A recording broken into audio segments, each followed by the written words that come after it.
안녕하세요. 집착이 쩔어 사이코패스 성향이 의심되는 남주들을 모아봤습니다. 도른자에게서만 볼 수 있는 미친 집착의 수위가 랭크 기준입니다. 단, 순위가 낮다고 재미가 덜한 건 결코 아니라는 말씀 먼저 드릴게요. 저희 취향에 맞는 남주는 대체로 순위가 낮더라고요. 그럼 시작할게요. 10위, 대호의 대호입니다. 대선 후보자의 뒤를 청소해주는 남주인 대호는 그 정치인의 집으로 걸어 들어오는 여고생을 보게 되죠. 그녀는 그 정치인이 쓰레기 변태인 줄은 알았지만 그녀의 아버지를 생각해 여주는 참기로 합니다. 그 상황을 끔찍해하는 여주 대신 그자의 집에 함께 사는 대호가 그를 대신 죽여줄 수 있다는 제안을 하고 그 다음날 저택은 불에 휩싸이며 대선 후보자의 자살로 막을 내립니다.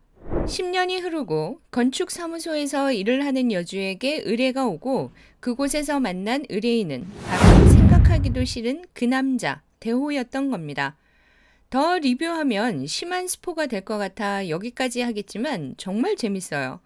대호는 저택 화재 사건 이후 10년을 오로지 여주만 바라보고 살았지만 그녀만 그 사실을 몰랐다는 거. 애정을 넘어 집착 수준이 이렇게나 오랜 기간으로 이어진다는 게 정말 인간 승리이지 않나요? 대호, 이 남자의 성격은 거칠고 야만적이고 퇴폐적이지만 그 눈은 오로지 한 여자만 바라보고 애정한다는 사실이 너무나 매력적이더라고요. 정말 재미있게 읽은 소설입니다. 9위, 미몽의 밤의 태무진입니다. 아버지 사업이 위태로워지며 공주로만 살던 여주는 남동생을 데리고 그녀의 이모가 사는 활락가로 오게 됩니다. 그곳에서 활락가 여자들의 포주 노릇을 하고 있는 고등학생인 무진을 보게 되죠. 학교에서 그녀를 왕따시키고 괴롭히는 무리들에게 자신이 무진이 관리하는 여자라는 사실을 알리게 되면서 괴롭힘은 싹 사라집니다. 어느 날 그녀의 아버지가 빌린 사채 빚을 받으러 그녀를 찾아온 무리들에게서 태무진은 그녀와 남동생을 급하게 피신시킨 조건으로 그가 그렇게도 피하고 싶던 조폭무리에 들어가게 되고 두 사람의 인연은 끊어지고 말아요. 12년이 지나 생양아치로 큰 그녀의 남동생이 진 사채 빚으로 인해 두 사람은 다시 만나게 됩니다. 그것도 남동생의 목숨이 간당거릴 시점에 그녀의 입에서 나온 무진의 이름으로 인해서요. 얼마의 시간이 지나 손발이 묶인 그녀 앞에 무진이 모습을 나타냅니다. 이 태무진 역시 10년이 넘는 시간을 여주를 못 잊어 끊임없이 집착을 한 티가 엄청나지만 그런 사실을 여주는 전혀 모르고 있었다는 것이 조폭남주의 집착 스타일일까요? 이 작품 역시 순식간에 읽어버려 리뷰 쓰면서 다시 읽어보게 될 정도로 흡입력이 정말 좋았던 작품입니다. 8위, 월광의 이규월입니다. 부모님의 재혼으로 의붓남매가 된 규월과 여주는 각자의 삶을 무난하게 살아가는 듯 하지만 변태 새아빠로 인해 그녀는 가출을 결심합니다.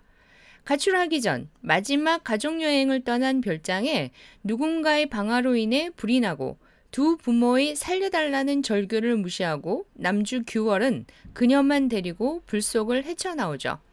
그 후 두 사람은 친척이라고 주위를 속이며 함께 사는데요. 그 시점부터 남주의 소시오패스 성향이 드러나기 시작합니다. 거기에 더불어 여주의 죄의식이 함께 버무려져 약간은 무거운 분위기의 작품이에요. 남주의 압도적이면서도 차가운 위험성을 느껴보실 수 있으실 거예요. 7위, 디포더티의 도지훈입니다. 대학 시절 인성 쓰레기의 개차반으로 유명한 재벌 3세 도지훈이 자신이 짝사랑하는 여주에게 접근해 하는 말마다 폭탄을 터뜨리며 호감도를 떨어뜨리죠.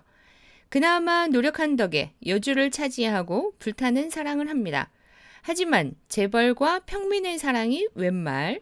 도지훈의 가족의 반대로 그녀는 그를 과감히 버리죠. 그리고 6년 후 여주의 회사로 광고 의뢰 기업의 이사가 파견을 나오는데 그게 바로 그녀의 첫사랑 도지훈이죠. 이 남자 여전히 싸가지 없는 말투에 더티 토크를 일삼지만 그녀에게 키스를 할 때는 손을 덜덜 떨기도 하고 그녀가 다칠까봐 자신의 손톱도 짧게 깎는 여주 한정 사랑쟁이에요. 근데 왜 말투는 밥맛 없게 하는지 남주의 매력이 소설의 80% 이상은 차지하는 정말 색텐 터지는 집착남입니다.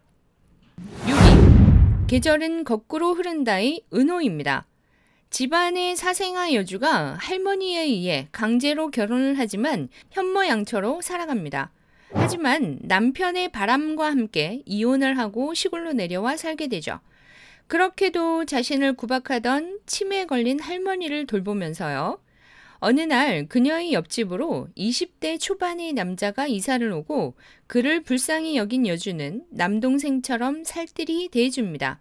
사실 남주는 천재에 가까운 머리를 가졌지만 부모의 사랑을 못 받고 자란 티를 과감 없이 팍팍 내고 살던 또라이였습니다. 어느새 30대의 이혼녀에게 이 미친놈이 집착을 하기 시작하며 그녀의 주변 사람을 서서히 정리를 해나가고 있었죠. 심지어 재혼 의사를 보이는 전 남편에게도요. 남주의 미친 계략과 집착이 소설을 읽는 중간중간 소름이 끼칠 정도예요. 10살 차이 나는 연하남이라고 무조건 좋아할 게 아니네요. 겁이 날 정도의 집착 또라이남입니다. 5위 어긋난 짝사랑의 서이태입니다.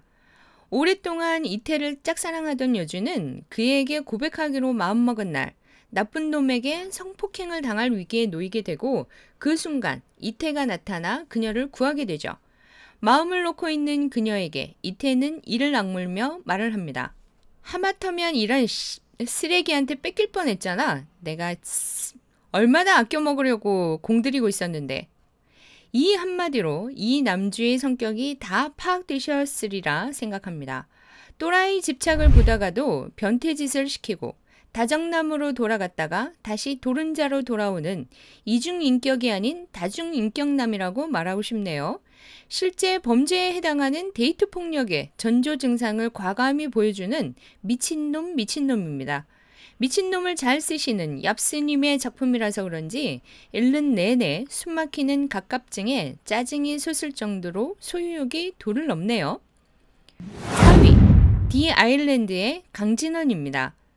불의의 사고로 섬에 조난된 여주와 그의 일행들에게 어느 날 한 줄기 빛으로 다가온 강진원은 서서히 여주가 자신에게 의지하도록 만들죠.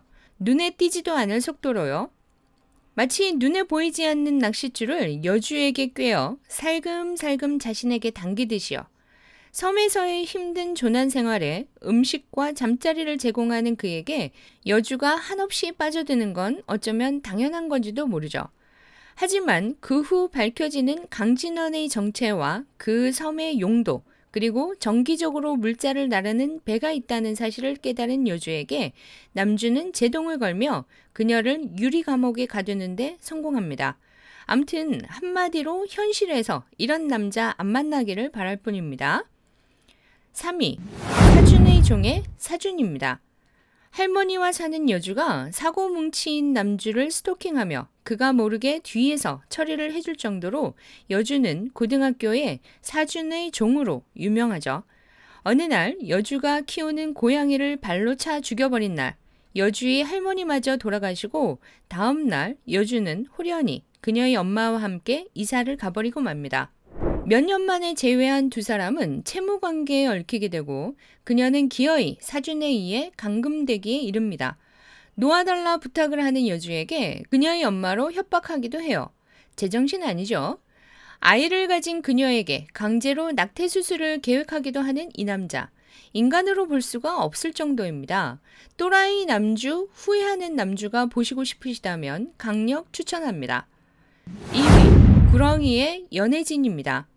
연구원인 아버지를 따라 간 곳에 하얀 피부의 또래 남자아이가 멸균실에 갇혀 있는 것을 보게 된 여주는 그 아이가 안쓰러워 친구가 되어지기로 결심합니다. 유일한 친구가 되었지만 혜진이 해외에서 병을 고쳐오겠다며 출국한 이후로는 인연이 끊어져 버렸죠. 여고생이 된 여주의 반으로 매스컴으로나 보던 대기업 회장 아들인 혜진이 전학을 오며 두 사람은 재회를 하게 됩니다. 혜진은 병을 핑계로 수시로 여주를 불러내어 자신의 곁에 가두려 하죠. 온갖 가만이설과 여주의 동정을 유발시키면서요. 여주 앞에서는 병마와 싸우는 연약한 얼굴을 연출해내면서 돌아서서는 기업의 일에 해가 되는 것은 더러운 방법을 써서 제거해내는 이중적인 면을 보이는 이놈도 역시나 미친놈입니다. 여주 주변에 그 누구도 존재하지 못하게 만들어 오로지 혜진 자신만을 의지하고 바라보게 만드는, 그래서 어릴 적 자신이 갇혀있던 유리장 안에 그녀를 가두는 데 성공한 도른자의 정석을 보실 수 있습니다. 1위, 스토커의 윤결입니다. 외로웠던 여주는 반 아이들에게 인기가 많던 반장인 윤결을 지켜보게 되죠. 결국에는 윤결의 여자친구라는 호칭도 얻었지만 졸업 후 그들의 인연은 흐지부지. 대학 생활을 하던 여주는 언제부터인가 자신이 스토킹을 당한다 생각을 하게 되고 동창 모임에 초대받아간 그녀 앞에 반장이었던 윤결에 의해 납치를 당하게 됩니다.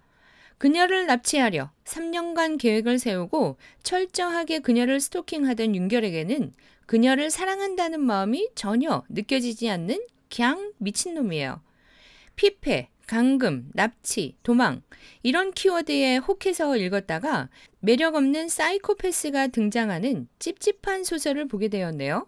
작가님이 이런 감정을 일부러 의도하신 게 아닐까 하는 의심이 들기도 합니다.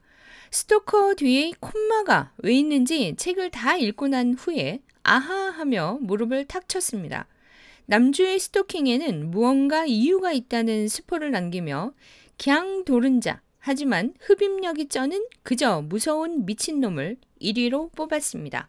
앞에서 말씀드렸듯 순위가 아래에 있는 작품이 저는 더 끌렸고 더 재밌었어요. 하지만 그냥 노른자라고 재미가 없느냐? 그건 결코 아니라는 점 한 번 더 말씀드립니다. 오늘도 재미있으셨다면 구독, 좋아요 부탁드려요.